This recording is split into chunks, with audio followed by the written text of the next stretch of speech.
Now, by giving priority to those making the parts for fuel-efficient cars, we can also help lead the way in the win-win situation like we saw President Obama institute with the initial stimulus, where he focused on sort of transforming things with jobs that were in the green energy area, in healthcare, and in education. In this case, we'd be focusing those stimulus funds with a priority on automakers making parts for the fuel-efficient cars. And finally, we should not allow one drop of water to leave Lake Erie.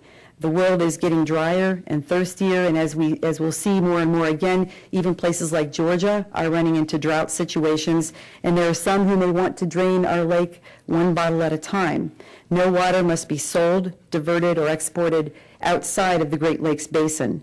So to achieve that, Ohio needs a strong voice in Washington who can work with other Great Lakes to protect one of our greatest assets. So the policies that I'm talking about to rebuild are about rebuilding our cities, retooling our manufacturers, and protecting our water. When we focus on these, and there'll be other things that we'll need to focus on as well, Ohio will rebound. If you look at Ohio and you look at our history and our heritage, innovation is part of our DNA. Our work ethic is unrivaled. I know it, you know it, and I want everyone else to know it too, and I'll be a very strong cheerleader for that in Washington.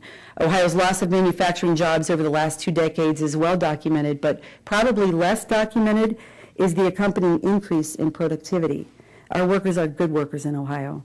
The same trend is sweeping America, and there's a new report by the Labor Department that showed that in the second quarter of this year, our productivity rate nationally rose the fastest it has risen in 6 years, making our American workers some of the most productive workers here on the planet.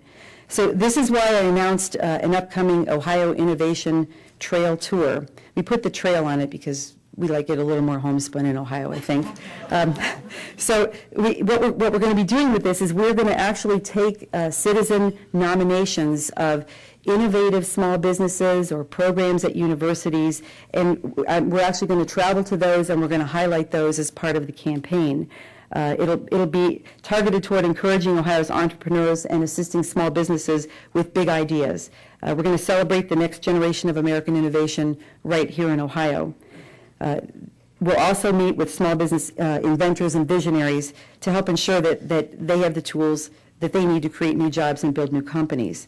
We'll be placing a place on our website for people to make these nominations, and then we'll be creating the trail from these citizen nominations and highlighting what Ohio is doing throughout the tour. As difficult as things may be, every place I go in the state of Ohio, I find something amazing that's going on in business and innovation, because the people of Ohio are very strong and they just don't give up. And I want to highlight that because we do bring so much to the rest of the nation. Talking about Ohioans, our diversity, and if you could get to see Ohio like I've been able to see Ohio, when you get off of 71, when you get off of 77 or 75, it's amazing when you go to some of these small towns and find out that in Jackson, Ohio, they're selling some of the most amazing jewelry that comes from Denmark in the most out-of-the-way places. But our diversity really is our greatest strength. When I inherited Ken Blackwell's state fair setup, which Betty Montgomery told me to look like the Taj Mahal, but I didn't buy it. I just inherited it. We put this saying that our diversity is our greatest strength in Ohio, and we have pictures of places that were taken by my staff from all over Ohio. When you put it all together, you say, what a beautiful state. I've had campaign workers who have come to my campaign from South Carolina, from California, and as we travel to the little places like McConnellsville or the big cities like Cleveland, they're amazed at the diversity of the state of Ohio, and they say, what a beautiful state this is. So no matter where you go in the country, the people that you meet are just like the ones we have right here in Ohio, because of our diversity, the things that we deal with in Ohio are dealt with in some place somewhere else in the country by someone, some other person in another state. But just like everyone else, Ohioans care about clean air, safe schools, and the economy.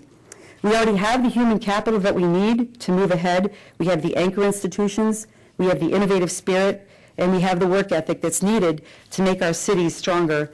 And what we need now is a partner in Washington, D.C. who understands that the social and the economic viability of our state depends on the prosperity and the quality of our cities.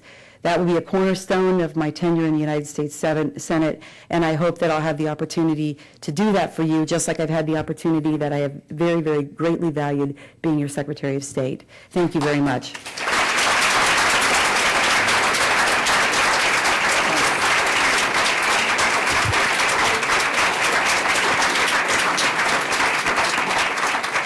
Today at the City Club of Cleveland, we are listening to Jennifer Brunner, Ohio's Secretary of State. We will return to our speaker in a minute for the traditional City Club questions and answers. We encourage you to formulate the questions for our speaker now and remind you that your questions should be brief and to the point. We welcome all of you here and those listening to WCPN 90.3 FM, WCLV, WTAM, or one of the many radio stations across the country.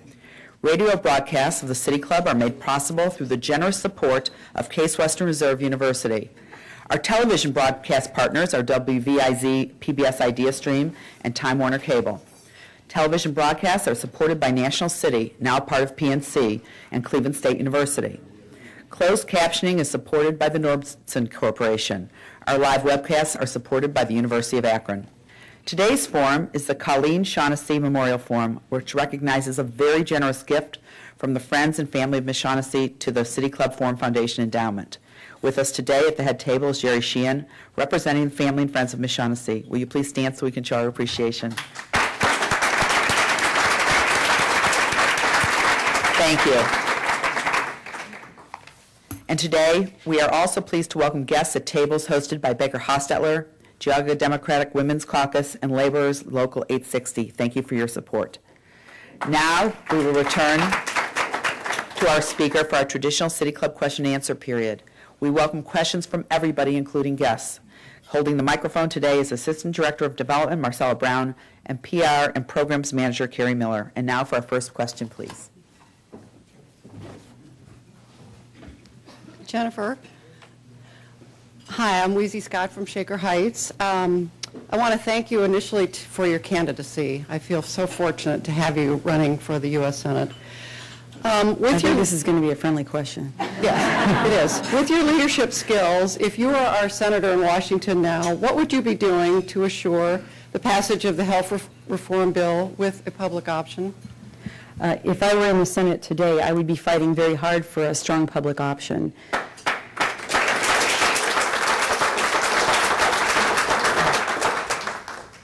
One amazing experience I had right up here in Cuyahoga County was the senior forum that I attended several weeks ago. There was a 90-year-old woman named Belle Lykover who was presenting the background information about health care, especially as it affected seniors. But she pointed out that in 1936, she was a senior in high school, and their issue of the day for their debate class was whether or not to have universal health care. And half the class was divided into the pro arguments and half the class was divided into the con arguments. She was on the con side, and she said what's amazing to her is that the arguments that they made in 1936 against universal health care are the same arguments that are being made today. And she pointed out that in the 60s when Medicare was adopted, it was adopted with no Republican support. That was a time, if you look at the history of the Senate's been traditionally a more staid, collaborative, deliberative body. But when it's been more active, and it's had to be, was right after the Depression in the 1960s with President Johnson and the war on poverty. And I think we're moving into a period like that today. I would simply be willing to say we just got to do it, even if it means we don't get bipartisan support. While the American public may want bipartisan support, you can lead a horse to water, but you can't make him drink. And so you've got to do, especially in the Senate, what you believe is in the best interest of the country. If you read President Kennedy's Profiles in Courage book, many senators over the history of our country have had to make that critical, crucial vote that mattered to the overall future of our country, whether it meant that they would get reelected or not. I have always run for office and held office with the belief that I will do what I think is right, even if it means I'm not elected anymore. And I believe that a public option is something that is so critical. We know how to do it because we have Medicare. When Belle Lykover asked those seniors, there were about 100 of them at the forum, how many of them were on Medicare? 3/4 of the hands shot up. Then she said, how many of you like your health insurance? The same hands shot up again.